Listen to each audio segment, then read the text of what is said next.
दक्षिण काशी वैकुंठवासी पंढरी नगरीमध्ये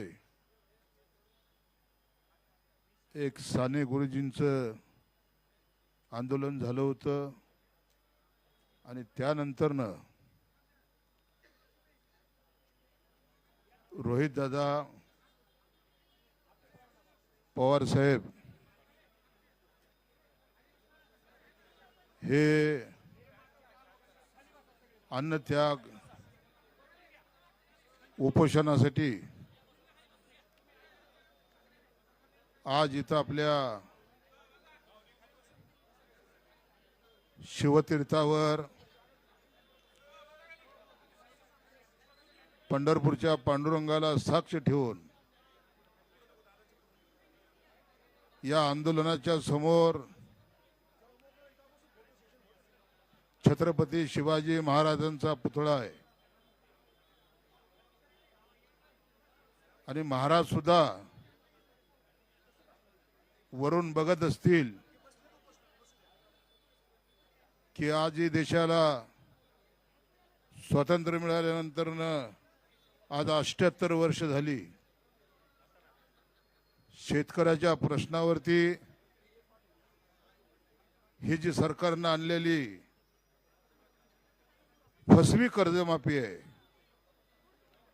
या फसव्या कर्जमाफीचं विश्लेषण रोहित दादा पवार साहेबांनी अत्यंत व्यवस्थितपणे आपल्या समोर मांडलं। 20 तारखेला महाराष्ट्राच्या विधानसभेचं अधिवेशन आहे, तिथं सुद्धा आम्ही रोहित दादा पवारांच्या नेतृत्वाखाली सरकारला सुळकी पुळं करून सोडल्याशिवाय राहणार नाही। बांधवांनो, रोहित दादा याच तुम्ही जिथे शिवाजी चौकात बसला इथंच माझे वडील टांगा चालवायचे आणि एक टांगेवाल्याचा मुलगा पंढरपूर, मोहोळ आणि उत्तर सोलापूर तालुक्याचा आमदार होण्याचा मान मला मिळाला। त्याच्या मागे दादा पवार साहेबांनी मला तिकीट दिलं। शरद पवार साहेबांचं कुंकू माझ्या कपाळाला लागलं, त्याच्यामुळे मी कधीही त्या कुंकाशी बेमान होणार नाही। हा जिल्हा पुरोगामी विचाराचा जिल्हा आहे। या जिल्ह्यामधून महाविकास आघाडीचे दादा रोहित दादा, महाविकास आघाडीचे 11 पैकी 6 आमदार हे पवार साहेबांच्या विचाराचे निवडून आले। या जिल्ह्यातल्या 3 लोकसभा मतदारसंघापैकी तिन्हीच्या तिन्ही ठिकाणी पवार साहेबांना मानणारा हा सोलापूर जिल्हा, तिन्ही आपले खासदार भारताच्या संसदेमध्ये निवडून गेले। दादा, आज तुम्ही या पंढरपूरमध्ये अन्नत्याग उपोषणाला बसला, ते स्वतःसाठी नाही, शेतकऱ्यांसाठी। मला आठवतं आम्ही लहान होतो, पवार साहेब वयाच्या 27व्या वर्षी महाराष्ट्राच्या विधानसभेत आमदार म्हणून 1967 साली गेले आणि साहेबांनी जे आंदोलन उभं केलं ते सांध्या ते बांध्यापर्यंत अशी अनेक आंदोलनं नागपूरला साहेबांनी धडकवली। असा हा शरद पवार साहेबांचा पक्ष महाराष्ट्रातच नव्हे तर भारताच्या इतिहासामध्ये, भारताच्या संसदेमध्ये गेली 65 वर्ष झालं कुठलीही एकही निवडणूक न हरणारा योद्धा कोण असेल तर शरद पवार साहेब असतील, लक्षात ठेवा। आज सगळ्याला मान खाली करावी लागते ज्या वेळेला पवार साहेब संसदेमध्ये जातात। 65 वर्ष का खायचं काम नाही ज्यांच्या संसदीय राजकारणाला झाली। आणि आज त्यांचे नातू रोहित दादा पवार हे त्यांच्याच पायावर पाय ठेवत महाराष्ट्रामध्ये कांद्याचं आंदोलन असेल, आज आपण जर बघितलं जिथं आंदोलन चालू आहे तिथं रोहित दादांच्या नेतृत्वाखाली आंदोलन चालू आहे. परवा मुंबईच्या वेशीवरती रोहित दादांनी आंदोलन केलं, नाशिकला रोहित दादांनी आंदोलन केलं, आज पंढरपूरला अन्नत्याग आंदोलन करतायत. हे कुणासाठी करतायत? ज्याला शेतीमधलं काही ज्ञान नाही ते राज्याचे प्रमुख झालेले आहेत आणि त्यांनी कर्जमाफी काढलेली आहे. जी फसवी कर्जमाफी आहे ती फसवी कर्जमाफी ही तुमच्या सगळ्यांच्या समोर रोहित दादांनी मांडली. म्हणून बांधवांनो, दादांना पाठिंबा देण्यासाठी पंढरपूर असेल, मोहोळ असेल, उत्तर सोलापूर असेल, माढा असेल, पण मला माहिती आहे की हा जिल्हा ह्या वयामध्ये सुद्धा पक्षामध्ये बंड झाल्यानंतर सुद्धा पवार साहेबांची एकच सभा टेंभुर्णीला झाली आणि या जिल्ह्यानं प्रचंड मोठ्या प्रमाणामध्ये शरद पवार साहेबांवर प्रेम केलं.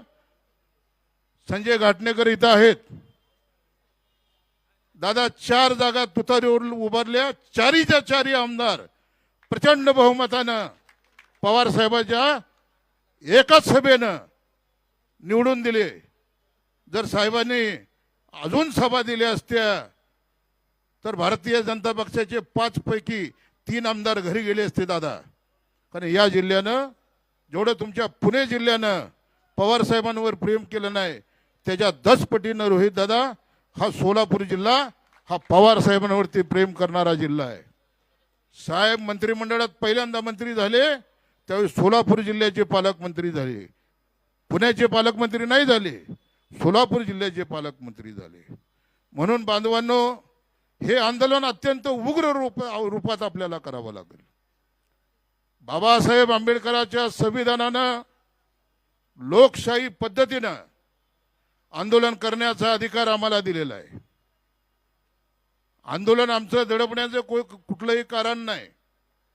प्रशासनाला सुद्धा इशारा देतो, आमच्या हातामध्ये बाबासाहेब आंबेडकरांचं संविधान आहे आणि संविधानाप्रमाणे रोहित दादा त्यांच्याबरोबर आम्ही या आंदोलनामध्ये अन्नत्याग आंदोलनामध्ये सहभागी आहोत. चुकून सुद्धा गडबड करण्याचा प्रयत्न करू नका, नाही तर गाठ आमच्याशी. एवढं लक्षात ठेवा, शेतकऱ्यांसाठी हे आंदोलन आहे, बळीराजासाठी हे आंदोलन आहे. भारत हा कृषी प्रधान देश आहे. भारत हा 70% शेतकरी हे भारतामध्ये शेतीवरती अवलंबून आहे. त्याच्यामुळे शेतकऱ्याला डवसायसाठी तुम्ही मागे लागू नका. लाईटीच्या प्रश्नामध्ये अभिजिताबा तुम्ही बोलला, बरोबर आहे. सरकारकडे लाईटच नाही. परळीचं औष्णिक केंद्र बंद पडलेलं आहे. कोयना धरणामधलं विद्युत प्रकल्प बंद पडलेला आहे आणि त्याच्यामुळे सरकारकडे लाईट नाही. पण सरकार हे मान्य करायला तयार नाही की आमच्याकडे लाईट नाही. म्हणून 8 तास, नंतर 6 तास, नंतर 4 तास, नंतर 2 तासावर आलेली आहे. या सोलापूर जिल्ह्यामध्ये 3 वेळेला दादा प्रचंड मोठ्या प्रमाणामध्ये पूर आला.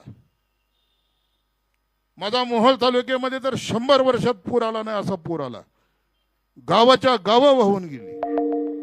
40 ते 50 गावं पुराखाली गेलेली होती. आणि मी आमदार होऊन दादा 1 वर्ष झालं होतं.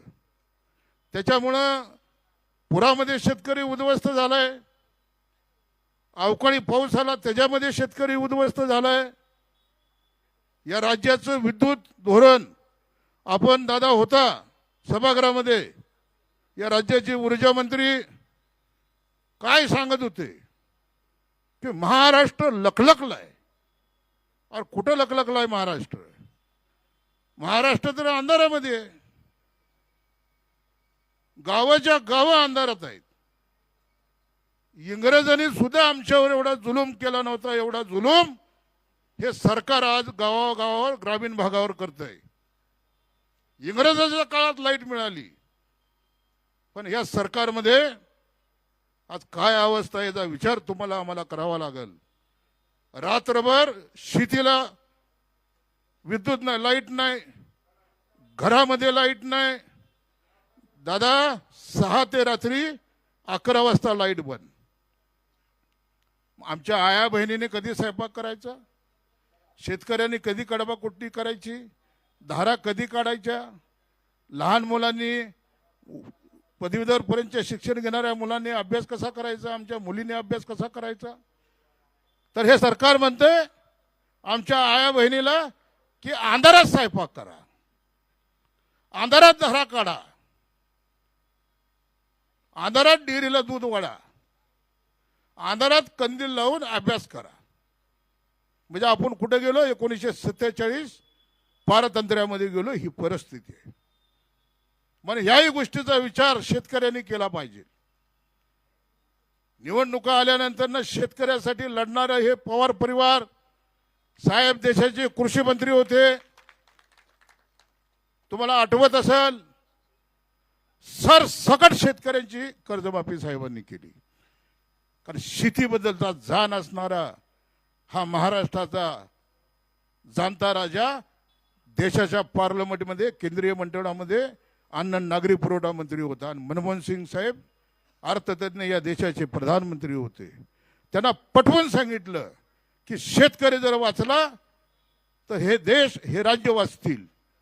आणि 70,000च्या आसपास कर्जमाफी त्यावेळेला साहेबांनी, हे जे आता रोहित दादा बोलले की हा निकष, तो निकष, तो निकष, तो निकष, कुठलाही निकष न लावता पवार साहेबांनी देशातल्या स्वातंत्र्यानंतरची पहिली कर्जमाफी, अत्यंत विक्रमी पद्धतीची कर्जमाफी या देशामध्ये लागू केली. आणि महाराष्ट्रामध्ये कित्येक शेतकऱ्यांना चांगले दिवस आले. म्हणून बांधवांनो, मी पंढरपूर, मोहोळ, उत्तर सोलापूर या 3 तालुक्याचा आमदार आहे.